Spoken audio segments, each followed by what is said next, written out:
हाँ तो मेरे प्यारे बच्चों, कैसे हो आप सब। मैं मिशन टू वाले सर आप सभी का आपके अपने यूट्यूब चैनल मिशन टू पे बहुत बहुत स्वागत है।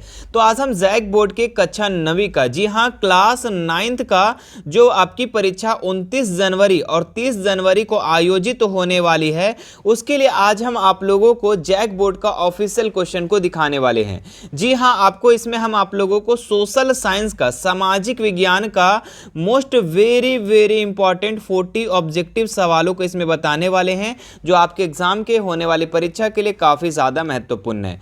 मेरे प्यारे बच्चों, इसमें आप लोग को जो भी हम क्वेश्चन दिखाने वाले हैं, ये आपके ओरिजिनल क्वेश्चन पेपर है। जी हाँ, PYQ ओरिजिनल क्वेश्चन पेपर पूछा गया सवाल है पिछले साल, तो ये ऑफिशियल क्वेश्चन है ना। तो अगर आप सभी पेपर का आप ओरिजिनल क्वेश्चन को देखना चाहते हैं, PYQ ओरिजिनल क्वेश्चन पेपर, तो आपको हमारे इस यूट्यूब चैनल मिशन 2 पे मिल जाएगा। प्लेलिस्ट बना दिए हैं जहां से आप 2-3 सालों का PYQ क्वेश्चन पेपर को देख सकते हैं। तो आइए हम इस वीडियो में आप लोग का जितने भी क्वेश्चन दिए गए हैं सोशल साइंस का, एक नज़र में हम सारे प्रश्नों को आप लोगों को हम बता देते हैं। तो आइए मेरे बच्चे शुरू करते हैं और सभी प्रश्नों को देखते हैं। देखिए, इसका जो सबसे पहला प्रश्न जो दिया गया है, क्या दिया गया है कि सन 1774 में बुर्बो राजवंश का लुई 16वें किस देश की गद्दी पर आसीन हुआ? तो ऑप्शन है जर्मनी, रूस, फ्रांस, अमेरिका। तो 1774 में बुर्बो राजवंश का जो लुई 16वां था, है ना, ये किस देश की राजगद्दी पर बैठा था? तो ये फ्रांस की गद्दी पर। जी हाँ, ऑप्शन नंबर 3 इसका बिल्कुल राइट उत्तर हो जाएगा। ठीक है, बुर्बो राजवंश का सवाल ऐसा भी आता है कि लुई 16वां जो था वो कौन सा वंश का था? तो बोलना बुर्बो राजवंश का। सवाल ऐसा भी आएगा, फ्रांस की क्रांति कब हुआ था? तो बोलना कि सर 14 जुलाई, है ना, क्या बोलोगे? 14 जुलाई 1789 को हुआ था। फिर ऐसा भी सवाल आएगा कि फ्रांस की क्रांति के समय फ्रांस का राजा कौन था? तो ये होगा लुई 16वां, जो बुर्बो राजवंश का था। देखिए, एक क्वेश्चन से हमने 3 सवाल को आप लोग को बता दिया, तो जैसा भी क्वेश्चन आएगा तो आपको छोड़ना नहीं है। आगे बढ़ते मेरे बच्चे, यहाँ पे देखिए, इसको जो इंग्लिश वाले बच्चे होंगे, इंग्लिश वाले क्वेश्चन पे ध्यान देंगे। सारे के सारे आपके ऑफिशियल क्वेश्चन है, पूछा गया सवाल है। ठीक है, तो होने वाले एग्जाम के लिए भी काफी ज्यादा महत्वपूर्ण हो सकता है। आइए अब अगला सवाल देखते हैं, क्या है? जॉन लॉक ने राजा के दैवी और निरंकुश अधिकारों के सिद्धांत का खंडन अपनी किस पुस्तक में किया? ठीक है, तो ऑप्शन है the treatises of government, the spirit of the laws, the social contract, अगला है inequality in liberty and justice, है ना। तो जॉन लॉक ने राजा के दैवी और निरंकुश अधिकारों के सिद्धांत का जो खंडन जो किया है, ये द टिट्राइजेज ऑफ गवर्नमेंट पुस्तक में किया है। तो ऑप्शन नंबर 1 इसका बिल्कुल राइट उत्तर हो जाएगा। आगे बढ़ते हैं, नेक्स्ट सवाल दिया गया, फ्रांस की मुद्रा को किस नाम से जाना जाता है जिसे 1794 में समाप्त कर दिया गया था? देखिए, ये भी सवाल आपके पीछे साल भी पूछा गया था, बस थोड़ा पलट करके पूछा गया था, है ना। तो ये देखिए, पलट करके ऐसा सवाल पूछा गया था कि जो फ्रांस की मुद्रा है, फ्रांस की जो मुद्रा है लिब्रे को कब समाप्त कर दिया गया था? तो वो 1794 में। अब सवाल यहाँ पर पलट दिया है कि फ्रांस की मुद्रा को किस नाम से जाना जाता है जो 1794 में समाप्त कर दिया गया? तो वो लिब्रे को। जी हाँ, लिब्रे को जो है मेरे प्यारे बच्चों, ये 1794 में जो है समाप्त कर दिया गया था। उसके बाद फिर है इसका नाम क्या रख दिया गया था? पहले जो था फ्रांस की मुद्रा को, जैसे अभी हम लोग भारत में बोलते हैं ना रुपया, है ना, अपने मुद्रा को क्या बोलते हैं भाई? रुपया बोलते हैं। तो उसी तरीके से फ्रांस में मुद्रा को क्या बोला जाता था? वहां पे लिब्रे कहा जाता था, है ना। 1 लिब्रे, 2 लिब्रे, इस टाइप से, है ना। जैसे अभी अगर हम लोग सऊदी में बात करें तो वहाँ पे रियाल चलता है ना। अमेरिका में बात करें तो डॉलर चलता है। तो उसी प्रकार फ्रांस में जो मुद्रा है वो लिब्रे चलता था, जिसको 1794 में क्या कर दिया गया था? समाप्त कर दिया गया था। और फिर उसका नाम क्या दिया जाने लगा? फ्रेंच फ्रैंक के नाम से जाने लगा, है ना। 1 फ्रैंक फ्रेंच, है ना, 2 फ्रेंच, 3 फ्रेंच, इस टाइप से। उसको फिर 1999 में खत्म कर दिया गया और फिर अब यूरो चलता है वहां पर। फ्रांस में अब क्या चलता है? यूरो चलता है, ध्यान रखेंगे, है ना। तो 1794 में लिब्रे को समाप्त कर दिया गया और फ्रेंच के नाम से जाना जाने लगा, है ना। उसके बाद उसको भी खत्म कर दिया गया 1999 में, और उसके बाद वहां की मुद्रा को यूरो के नाम से जाना जाने लगा। क्लियर है यहाँ तक का? जी सर, क्लियर है। देखो, एक प्रश्न से आप लोग हम कई प्रश्नों को बता देते हैं, है ना। इसी तरीके से आप लोग, चूंकि आप लोग पढ़ कहाँ रहे हो भाई? मिशन 2 पे पढ़ रहे हो, है ना। ऐसा नहीं कि सिर्फ आपको रटवाया जा रहा है, आपको समझाया जा रहा है, आप समझने का प्रयास कीजिएगा। अगला सवाल दिया गया है, यूरोप में निम्न में से कौन सा समूह वंश आधारित शासकों की अनियंत्रित सत्ता का विरोधी था? तो ऑप्शन है राष्ट्रवादी, उदारवादी, समाजवादी, नारीवादी। तो यूरोप में जो है कौन सा समूह वंश जो आधारित है, जो शासकों को अनियंत्रित सत्ता का विरोधी था? तो ये उदारवादी लोग। जी हाँ, ऑप्शन नंबर 2 इसका बिल्कुल राइट उत्तर हो जाएगा। नेक्स्ट सवाल देखते हैं, 5 नंबर दिया गया है, रूस में निम्न में से किस प्रकार की मांग को लेनिन की अप्रैल थीसिस के नाम से जाना जाता है? तो रूस में जो है लेनिन जो है कोई मांग किया था, ठीक है, एक दस्तावेज था जिसमें मांग किया था, जिसको अप्रैल थीसिस के नाम से जाना जाता है। तो उस अप्रैल थीसिस में कौन कौन से मांगे जो थी लेनिन शामिल किया था? तो युद्ध को समाप्त किया जाए। जी हाँ, लेनिन का मांगना था, लेनिन का मानना था कि युद्ध क्या हो, समाप्त हो जाए, है ना। उसके बाद सारी जमीन किसानों के हवाले कर दिया जाए। लेनिन चाहते थे कि सारी जमीनों को क्या कर दे, किसानों के हवाले कर दे। ये अप्रैल थीसिस जो दस्तावेज था उसमें शामिल किया गया था ये सारी बातें। उसके बाद ये भी किया गया था कि बैंकों का राष्ट्रीयकरण किया जाए, यानी कि जो बैंक है वो सरकार के अधीन में हो जाए ताकि कोई भी दिक्कत ना हो। तो ये सारी मांगे, जी हाँ, ये अप्रैल थीसिस जो इसमें मांग किया था लेनिन, वो क्या कौन कौन से मांगे? तो युद्ध को समाप्त कर दिया जाए, सारी जमीन किसानों को हवाले कर दिया जाए, बैंकों का राष्ट्रीयकरण किया जाए। तो इनमें से सभी इसका राइट उत्तर हो जाएगा। ठीक है, क्लियर है। आगे बढ़ते हैं, नेक्स्ट सवाल क्या दिया गया है कि यूरोप में निम्न में से किसका विश्वास था कि पूंजीपतियों के साथ होने वाले संघर्ष में जीव अंततः मजदूरों की ही होगी, है ना, जीत जो होगी अंततः मजदूरों की। तो किनका मानना था, किसका विश्वास था कि पूंजीपतियों के साथ होने वाले संघर्ष में जीत अंततः मजदूरों की होगी? तो ऑप्शन है गिसेप्पे मेज़ेनी का, रॉबर्ट ओवेन का, लुई ब्लॉन्क का, कार्ल मार्क्स का। तो इसका जो राइट उत्तर हो जाएगा कार्ल मार्क्स का। कार्ल मार्क्स का विश्वास था कि पूंजीपतियों के साथ होने वाले जो संघर्ष में है उसमें अंततः जो जीत होगी वो मजदूरों की ही होगी। ये कार्ल मार्क्स का पूरा विश्वास था। आगे बढ़ते हैं, नेक्स्ट सवाल, निम्न में कौन सा देश प्रथम विश्व युद्ध के दौरान मित्र शक्तियों के खेमे में शामिल नहीं था? तो देखिए, जब ये प्रथम विश्व युद्ध हुआ था बच्चों, तो पूरा विश्व जो है 2 भागों में यहाँ पे बट गया था, है ना। और प्रथम विश्व युद्ध कब हुआ था? तो ये हुआ था 1914। देखिए 1914 से लेके 1918 तक, याद रखिएगा। प्रथम विश्व युद्ध जो हुआ था 1914 से 18 तक। अगर बात करें द्वितीय विश्व युद्ध का बात, तो 1939 से 1945 तक। दोनों चीज़ों को आप अच्छे से याद रखेंगे। तो प्रथम विश्व युद्ध में जो था पूरे विश्व जो है 2 भागों में बट गया था, जिसमें एक मित्र राष्ट्र था, एक धुरी राष्ट्र था। तो इसमें बोला है कि मित्र राष्ट्र के खेमे में कौन शामिल नहीं था? तो भाई जर्मनी, इंग्लैंड, फ्रांस, रूस। तो इंग्लैंड तो शामिल था ही, फ्रांस भी शामिल था उसमें मित्र राष्ट्र में, और आपका रूस भी था, लेकिन जर्मनी नहीं था। जर्मनी किस में था? धुरी राष्ट्र में था। धुरी वाली जो शक्ति था, धुरी वाले जो ग्रुप था उसमें था। क्लियर है। चलो आगे बढ़ते हैं, नेक्स्ट सवाल, हिटलर ने जिस विचारधारा को जन्म दिया उसे क्या कहते हैं? समाजवाद, फासीवाद, नात्सीवाद, साम्यवाद। तो हिटलर ने जिस विचारधारा का जन्म दिया था उसे नात्सीवाद कहते थे, और ये विचारधारा बहुत ही खतरनाक था। इस विचारधारा का मानना था, क्या मानना था, कि जो आर्य समाज है वही सबसे श्रेष्ठ है, बाकी जो समाज के हैं वो निम्न है। और ये इनका विचारधारा ये ऐसा भी था कि जर्मन के जितने भी जर्मन के लोग हैं वो पूरे विश्व पे शासन करना चाहिए। तो ये बहुत ही खतरनाक था। ठीक है, तो ऑप्शन नंबर 3 इसका राइट उत्तर हो जाएगा, है ना। हिटलर का जो विचारधारा था नात्सीवाद विचारधारा था। आगे देखते हैं, नेक्स्ट सवाल क्या दिया गया हमारा। ओ भाई थोड़ा बड़ा हो जा।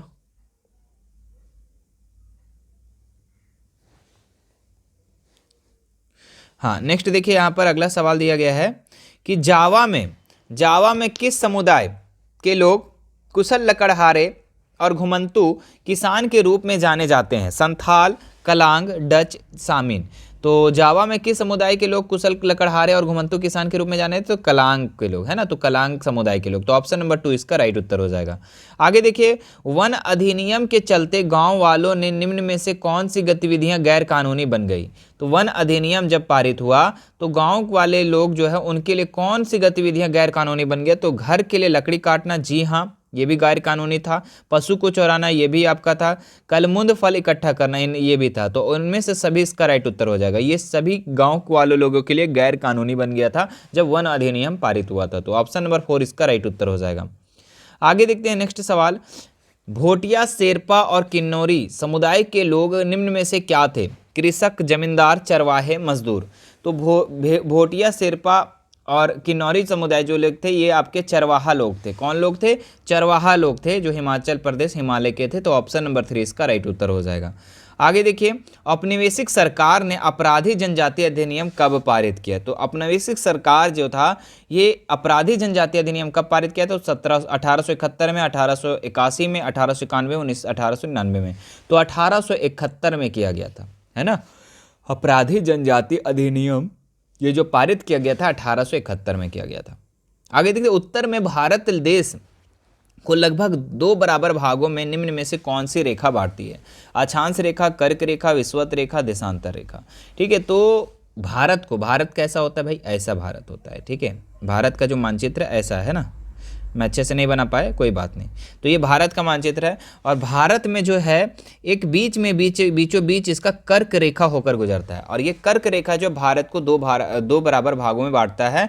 और ये कर्क रेखा जो है, ऐसा भी सवाल आएगा कि कर्क रेखा कितने राज्यों से होकर गुजरती है? भारत में कितने राज्यों से होकर गुजरती है? ठीक है, तो वो 8 राज्यों से होकर गुजरती है ना। अब ये 8 राज्य कौन कौन से हैं ये तो आप लोग को याद होगा, है ना। तो उम्मीद करते हैं याद होगा, तो आप नीचे कमेंट करके ज़रूर बताएंगे। आगे देखते हैं नेक्स्ट सवाल। इंग्लिश वाले बच्चे देखें इंग्लिश वाले क्वेश्चन को, है ना। आगे देखते हैं, उत्तराखंड, उत्तर प्रदेश, बिहार, पश्चिम बंगाल और सिक्किम की सीमाएं किस देश को छूती है? तो नेपाल को, चीन को, भूटान को, म्यांमार को। तो उत्तराखंड, उत्तर प्रदेश, बिहार, पश्चिम बंगाल, सिक्किम की सीमाएं जो है ये नेपाल को छूती है। जी हाँ, ऑप्शन नंबर 1 इसका राइट उत्तर हो जाएगा। आगे देखते हैं, तिस्ता तथा दिहांग निम्न में से किनके नाम हैं जो असम हिमालय के सीमांकन करती है? राज्यों के, पर्वतों के, नदियों के, पठारियों के। तो तिस्ता और दिहांग जो है ये प्रमुख 2 नदियां जो है ये क्या है? नदियां हैं जो असम हिमालय के सीमांकन करती है, असम हिमालय की सीमांकन करती है। तो ऑप्शन नंबर 3 इसका बिल्कुल राइट उत्तर हो जाएगा। आगे बढ़ते हैं नेक्स्ट सवाल। भारत में हिमालय पर्वत की श्रृंखला में सबसे लंबी तथा सबसे महत्वपूर्ण श्रृंखला किसे मानी जाती है? धौलाधर को, पीर पंजाल को, महाभारत को, शिवालिक को। तो भारत में हिमालय पर्वत की श्रृंखला में सबसे लंबी जो महत्वपूर्ण श्रृंखला मानी जाती है पीर पंजाल को मानी जाती है। ऑप्शन नंबर 2 इसका राइट उत्तर हो जाएगा। आगे देखिए, भारत का कौन सा राज्य तथा नगर सिंधु तथा गंगा नदी तंत्रों के बीच जल विभाजक पर स्थित है? हरियाणा अंबाला, पश्चिम बंगाल हुगली, उत्तराखंड हरिद्वार, मध्य प्रदेश अमरकंटक। तो इसका जो राइट उत्तर हो जाएगा हरियाणा अंबाला, है ना। भारत का कौन सा राज्य का बात कर रहे हैं? तो हरियाणा राज्य जो है नगर सिंधु और गंगा नदी तंत्रों के बीच जल विभाजक पर स्थित है, ये अंबाला, है ना, हरियाणा में है अंबाला। आगे देखते हैं नेक्स्ट सवाल क्या दिया गया है कि निम्न में भारत के प्रायद्वीप भाग की एक प्रमुख नदी कौन है जिसे दक्षिण गंगा के नाम से जाना जाता है? तो दक्षिण गंगा के नाम से किसे जाना जाता है? नर्मदा को, ताप्ती को, महानदी को, गोदावरी को। जी हाँ, गोदावरी को माना जाता है। ऑप्शन नंबर 4 इसका बिल्कुल राइट उत्तर हो जाएगा। आगे देते हैं, महानदी गोदावरी, कृष्णा तथा कावेरी पूर्व की ओर बहती हुई बंगाल की खाड़ी में गिरती है। ये नदियां अपने मुहावने पर किनका निर्माण करती है? तो भूकंप का, डेल्टा का, ज्वालामुखी पठार का। तो डेल्टा का निखार करती है ना। महानदी गोदावरी, कृष्णा और कावेरी जो है पूर्व की ओर बहती है, पूरब की ओर इधर बहती है, जो बंगाल की खाड़ी में जाकर क्या होती है? गिरने लगती है। और ये नदियां के मुहाने पर किनका निर्माण होता है? तो डेल्टा का निर्माण होता है। ऑप्शन नंबर 2 इसका राइट उत्तर हो जाएगा। वन किस प्रकार का संसाधन है? मानव निर्मित? भाई मानव निर्मित तो होगा नहीं, अजैव तो होगा नहीं, जैव है वो नवीकरणीय होगा। जी हाँ, ऑप्शन नंबर 3 इसका राइट होगा। वन जो है ये किस प्रकार का संसाधन? नवीकरणीय, है ना। आगे देखते हैं नेक्स्ट सवाल। वन क्षेत्र निम्न में से किन कारणों से कम हो रहे हैं? उद्योग के विकास होने के कारण। जी हाँ, वन क्षेत्र जो है उद्योग को विकास होने के कारण कम हो रहे हैं, बिल्कुल सही है। शहरीकरण की परियोजनाएं लागू होने के कारण। जी हाँ, अब धीरे धीरे क्या है? शहरीकरण हो रहा है, पेड़ पौधे काटे जा रहे हैं, तो इससे भी कम हो रहा है। कृषि के लिए अधिक क्षेत्र की मांग होने के कारण। जी हाँ, यहाँ पे जनसंख्या जैसे जैसे बढ़ती जा रही है तो कृषि क्षेत्र भी धीरे धीरे क्या हो रहा है? बढ़ते जा रहा है, डिमांड बढ़ते जा रहा है, तो ये भी सही है। ठीक है, तो ये वन क्षेत्र को निम्न करने का इन सभी कारण है, तो इनमें से सभी इसका राइट उत्तर हो जाएगा, ऑप्शन नंबर 4। आगे देखते हैं नेक्स्ट सवाल।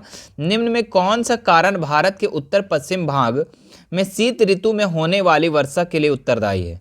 तो भारत में उत्तर पश्चिम का बात कर रहा है, ठीक है, मतलब कि अगर बात करें ये भारत है तो भारत का उत्तर पश्चिम किधर हो जाएगा, है ना, उत्तर, और ये आपका पश्चिम, हाँ उत्तर पश्चिम, ये का बात कर रहा है। तो इसमें शीत ऋतु में होने वाली जो वर्षा है इसके लिए कौन उत्तरदायी, तो पश्चिमी विक्षोभ है। ऑप्शन नंबर 1 इसका बिल्कुल राइट उत्तर हो जाएगा। नेक्स्ट देखिए 23 नंबर, राष्ट्रीय अंतर जनसंख्या नीति 2000 का मुख्य उद्देश्य क्या है। तो राष्ट्रीय जनसंख्या नीति 2000 जो है इसका मुख्य उद्देश्य 14 वर्ष के कम आयु के बच्चे को निःशुल्क शिक्षा प्रदान करना, हाँ बिल्कुल, है ना, एनईपी जो है ना। उसके बाद यहाँ पे है शिशु मृत्यु दर को कम करना, बिल्कुल सही है। टीका रोधी बीमारियों को बच्चों से छुटकारा दिलाना, इनमें से सभी इसका राइट उत्तर हो जाएगा। नेशनल पॉपुलेशन पॉलिसी 2000 का ये सभी चीज़ें थी।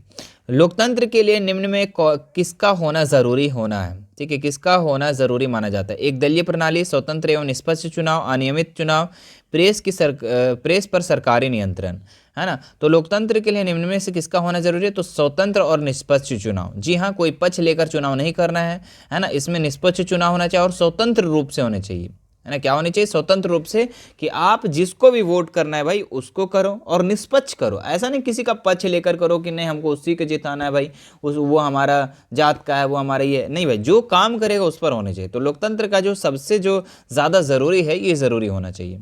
आगे बढ़ते हैं, नेक्स्ट सवाल, चीन की संसद को निम्न में से किस नाम से जाना जाता है। राष्ट्रीय जनवार्ता पार्लियामेंट कांग्रेस ड्यूमा। तो चीन की संसद को किस नाम से जाना जाता है, तो ये नेशनल पब्लिक कांग्रेस के नाम से जाना जाता है ना। तो नेशनल पब्लिक यानी कि राष्ट्रीय जनवार्ता, है ना, ये आपका ऑप्शन नंबर 1 इसका राइट उत्तर है ना। ऐसा भी लिखा कहीं कहीं लिखा जाता है नेशनल पब्लिक संसद, है ना। तो ऑप्शन नंबर 1 ही इसका राइट उत्तर हो जाएगा, नेशनल पब्लिक, है ना। चलिए आगे बढ़ते हैं हम लोग। नेक्स्ट सवाल क्या दिया गया है कि दक्षिण अफ्रीका की गोरों की सरकार ने नेल्सन मंडेला पर किस प्रकार का मुकदमा चलाया था। तो देशद्रोह, नैतिकता के विरुद्ध, भ्रष्टाचार, वित्तीय मामलों के विरुद्ध, ठीक है। तो देशद्रोह के विरुद्ध जो है मुकदमा चलाया था। किस प्रकार का मुकदमा चलाया था, तो देशद्रोह के मुकदमा। आगे देखते हैं नेक्स्ट सवाल कि 1950 से ही दक्षिण अफ्रीका में रंगभेद के खिलाफ निम्न में से किसने संघर्ष किया। तो आश्वेत, हाँ ये भी किए थे, रंगीन चमड़े वाले ये भी, भारतीय मूल लोग ये भी। तो इनमें से सभी इसका राइट उत्तर हो जाएगा 4 नंबर।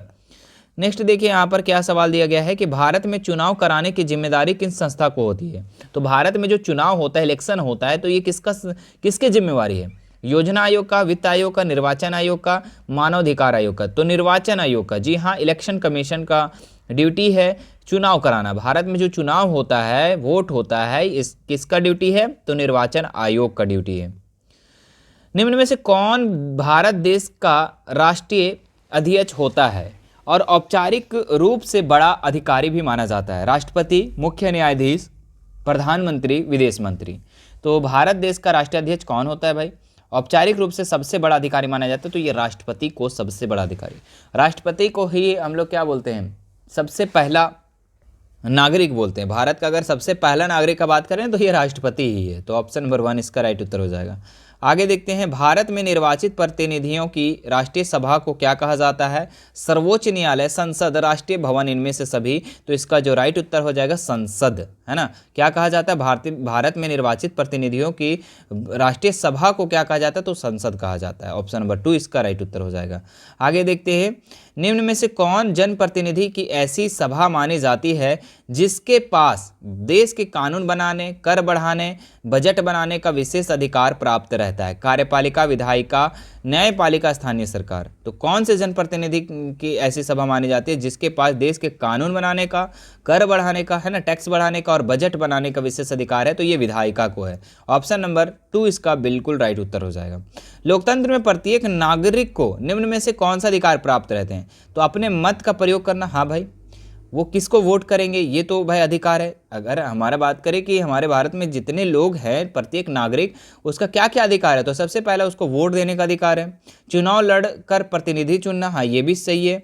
अपने विचार को व्यक्त करना, जी हाँ, आपके अगर कोई विचार है तो आप रख सकते हैं, आपके अभिव्यक्ति की आज़ादी है अनुच्छेद 19 के तहत, है ना। तो इनमें से सभी इसका राइट उत्तर हो जाएगा। क्लियर है। आगे देखते हैं नेक्स्ट सवाल कि वोट देने का अधिकार किस प्रकार का अधिकार माना जाता है। तो सामाजिक अधिकार, सांस्कृतिक अधिकार, राजनीतिक अधिकार, सार्वजनिक अधिकार। तो भारत में जो प्रत्येक नागरिकों को जो वोट देने का अधिकार है, ये किस प्रकार का अधिकार? तो ये राजनीतिक अधिकार है। ऑप्शन नंबर 3 इसका राइट उत्तर हो जाएगा। पालमपुर में विभिन्न जातियों, यहाँ से आपके इकोनॉमिक्स से सवाल पूछा गया है, भारत पालमपुर में विभिन्न जातियों के कितने परिवार निवास करते हैं? तो 450, 250, 350, 150। तो कई बार आप लोग को बता चुके हैं कि पालमपुर में 450 विभिन्न जातियों के परिवार निवास करते हैं। आगे देखते हैं, निम्न में से उत्पादन के लिए किन चीज़ों को होना ज़रूरी है? अगर कोई भी चीज़ का प्रोडक्शन करते हैं, उत्पादन करते हैं, तो आपको क्या क्या ज़रूरी होनी चाहिए? तो भूमि, जी हाँ, आपको भूमि तो चाहिए ही चाहिए, ज़मीन, श्रम भी चाहिए, लेबर भी चाहिए, आपको कोई चीज़ उत्पादन करना है तो, और भौतिक और मानवीय पूंजी चाहिए। जी हाँ, भौतिक पूंजी भी चाहिए और मानवीय पूंजी भी चाहिए आपको। तो इनमें से सभी जो हो जाएगा बिल्कुल राइट उत्तर हो जाएगा। आपको कोई भी चीज़ उत्पादन करना है, कोई भी चीज़ प्रोडक्शन करना है, तो ये सभी चीज़ें ज़रूर होती है। आगे देखते हैं नेक्स्ट सवाल, शहरी क्षेत्रों में अधिकांशतः किस प्रकार की बेरोजगारी पाई जाती है? मौसमी, शिक्षित, ऐच्छिक, प्रच्छन्न। तो शहरी क्षेत्र में बेरोजगारी बोल रहा है, ठीक है। तो मौसमी बेरोजगारी तो आपको गांव क्षेत्र में होता है ना। प्रच्छन्न बेरोजगारी भी आपका गांव में होता है। शिक्षित, जी हाँ, शिक्षित बेरोजगारी जो है ये आपका शहरी क्षेत्र में होता है। देखे होंगे कि शहर क्षेत्र में लोग पढ़ लिख कर भी बेरोजगार है, तो शिक्षित बेरोजगारी आपका गाँव शहर में हो जाएगा। अब मैं 2-3 चीज़ को बता देता हूँ, आप लोग पॉइंट को याद रखना। गांव में आपके 2 प्रकार की बेरोजगारी होती है, एक मौसमी बेरोजगारी, एक प्रच्छन्न बेरोजगारी। मौसमी बेरोजगारी मौसम के अनुसार काम मिलता है, बाकी समय वो बेरोजगार रहते हैं, उसको हम लोग मौसमी बेरोजगारी कहेंगे। प्रच्छन्न बेरोजगारी, जहां पर 2 लोगों को काम करने की ज़रूरत है, वहाँ 5 लोग लगे हुए हैं। अक्सर आप गांव में ये चीज़ देखे होंगे। बोले सर हाँ सर देखे हैं, आलू जहाँ 2 आदमी रोप सकता है वहाँ पे 5 आदमी लगा हुआ है ना। तो ये 2 आदमी भी रोपेगा तो 20 kg, अरे यार लिखा भी नहीं रहा, 20 क्विंटल ही उत्पादन होगा। और 5 व्यक्ति भी अगर लग करके पूरा ये आलू लगाएगा तो भी 20 क्विंटल ही होगा। तो इसमें देख रहे हैं जो छिपी हुई बेरोजगारी है, यहाँ पे 2 आदमी काम करेगा तो भी 20 क्विंटल, और 5 आदमी काम करेगा तो पूर्ण रूप से तो 20 क्विंटल, है ना। यानी कि 3 जो है ये पूरे तरीके से बेरोजगार है। तो यहाँ पे ये गाँव में अक्सर पाया जाता होगा, आप देखे भी होंगे, है ना। धान रोपने चलना है तो भाई सब चलो धान रोपने, है ना। अगर काटना है तो धान काटने सब चले जाओ। तो ये प्रच्छन्न बेरोजगारी में आता है।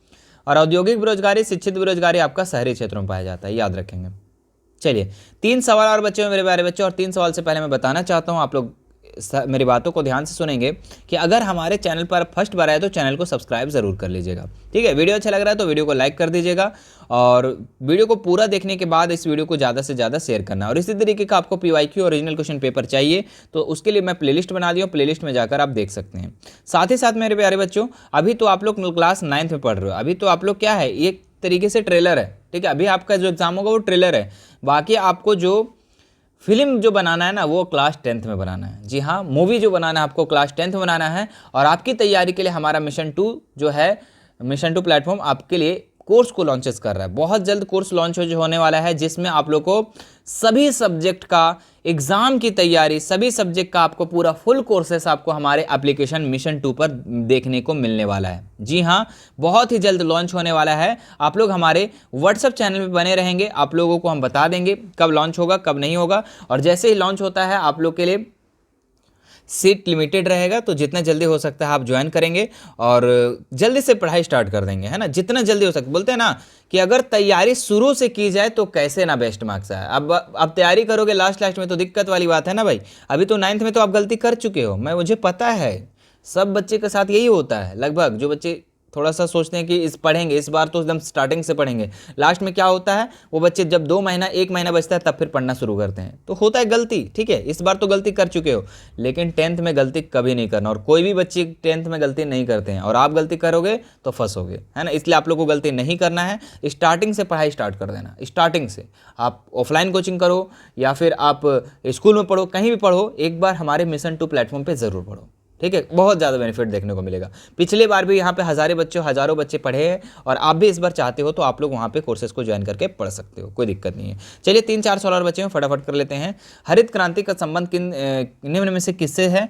तो कृषि उत्पादन, दुग्ध उत्पादन, मत्स्य उत्पादन, मधुमक्खी उत्पादन। तो हरित क्रांति का संबंध जो है ये आपका कृषि उत्पादन से है, ठीक है, कृषि उत्पादन से। तो ऑप्शन नंबर 1 इसका राइट है। दूध उत्पादन का अगर बात करें तो सफ़ेद क्रांति इसको बोलते हैं हम लोग। मत्स्य में नीली क्रांति बोलते हैं, ठीक है। मधुमक्खी को शायद सेरीकल्चर, इसका तो पता नहीं, भूल गए हम, ठीक है। इसमें आप लोग मधुमक्खी पालन को क्या कहते हैं साइंस के भाषा में, ये आप लोग हमें बताएंगे, ठीक है। लेकिन दूध को सफ़ेद क्रांति, मत्स्य को नीली क्रांति, कृषि को हरित क्रांति, याद रखेंगे। आगे बढ़ते हैं। भारत में निर्धनता का प्रमुख कारण क्या है? तो भूमिहीनता, रोजगारी, अशिक्षा, इनमें से सभी। तो भारत में जो गरीब है भाई, इसका प्रमुख कारण क्या है? तो भूमिहीनता। जी हाँ, भूमि नहीं है सभी के पास, है ना। जो कृषि के लिए भूमि नहीं है, बेरोजगारी है यहाँ पर, अशिक्षा है, यहाँ पे लोग अशिक्षित हैं। तो इनमें से सभी भारत में जो गरीब होने का कारण है, ये सारी चीज़ें हैं। चलिए आगे बढ़ते हैं। नेक्स्ट सवाल, राष्ट्रीय ग्रामीण रोजगार गारंटी अधिनियम वर्ष में कितने दिन का रोजगार उपलब्ध कराने की गारंटी प्रदान करता है? 50 दिन, 100 दिन, 200 दिन, 100 दिन, 250 दिन। तो 100 दिन की गारंटी देता है, ठीक है। राष्ट्रीय ग्रामीण रोजगार गारंटी अधिनियम जो है वर्ष में 100 दिनों के रोजगार करने का गारंटी देता है। तो ऑप्शन नंबर 3 इसका राइट उत्तर हो जाएगा। बफर स्टॉक योजना मुख्य उद्देश्य क्या है? जो बफर स्टॉक योजना जो लागू हुआ था, तो इसका क्या मुख्य उद्देश्य है? किसानों का समर्थन करना, भोजन की कमी की समस्या को हल करना, लाभ कमाने के लिए अनाजों का भंडारण करना, बिचौलियों को प्रोत्साहन करना। देखिए, ये जो बफर स्टॉक का योजना था बच्चों, इस योजना में क्या था कि अनाजों को भंडारण करके रखा जाता था, ठीक है। अनाजों को क्या किया जाता है बफर स्टॉक में?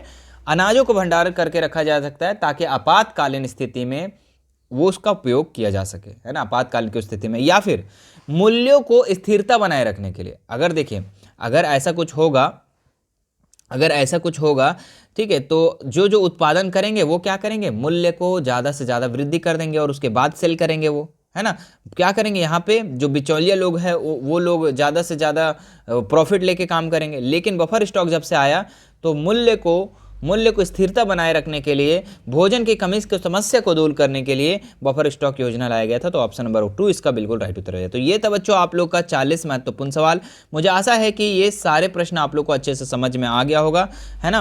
और इस वीडियो अच्छा लगा तो वीडियो को लाइक कर देंगे मेरे प्यारे बच्चों। और भी इसी तरीके का PYQ ओरिजिनल क्वेश्चन पेपर चाहिए तो आपको हमारे प्लेलिस्ट पर जाकर देखना होगा। सारा का सारा आप लोग को 2-3 सालों का मिल जाएगा, वहाँ से आप अपना तैयारी को बेहतर कर सकते हैं। साथ ही साथ मेरे प्यारे बच्चों, आपके PYQ ओरिजिनल क्वेश्चन पेपर तो मैंने करवा ही रहा हूँ, ठीक है। PYQ क्वेश्चन पेपर मैंने तो करवा रहा हूँ, प्रीवियस क्वेश्चन, लेकिन साथ ही साथ आपको मॉडल पेपर भी आपको करवाया जा रहा है, ठीक है, जिसमें आप लोग का 8 से 10 मॉडल पेपर इस बार, जी हाँ, प्रत्येक सब्जेक्ट का इस बार मॉडल पेपर आप लोग का डाल दिए हैं, ठीक है। जाकर आप लोग देख सकते हैं। अगर आप सारा का सारा मॉडल पेपर अगर आप देख लेते हैं मेरे प्यारे बच्चों, और सब सब्जेक्ट का अलग अलग प्लेलिस्ट बना दिए, ठीक है, जाकर देखिए, बहुत ही मज़ा आएगा और साथ ही साथ आपका एग्जाम जो है ना बहुत बेहतर से बेहतरीन हो जाएगा। चलिए फिर आप लोगों से मिलते हैं नेक्स्ट वीडियो में। आपसे लास्ट रिक्वेस्ट रहेगा कि वीडियो को ज़्यादा से ज़्यादा शेयर कर देना है, ठीक है। चलिए।